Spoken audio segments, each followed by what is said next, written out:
loan instead of withdrawal back then, what we would suggest is before you do the 1035, you actually take a withdrawal out of the policy and pay back the loan into the policy.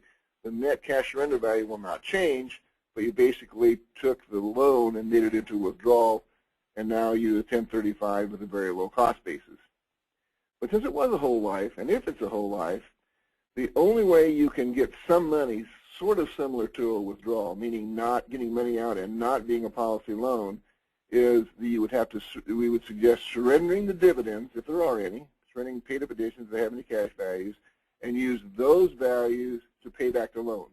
Again, the net surrender value is not going to change by doing that, but you'll be paying back the loan prior to the 1035 instead of a time of 1035.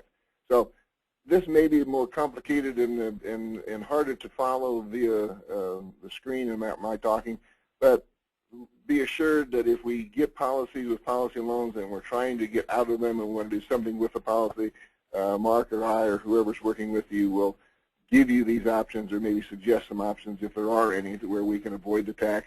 Because again, all these options don't change the net surrender value, it just what is taxed. The next mistake, and this is not necessarily a mistake in the form of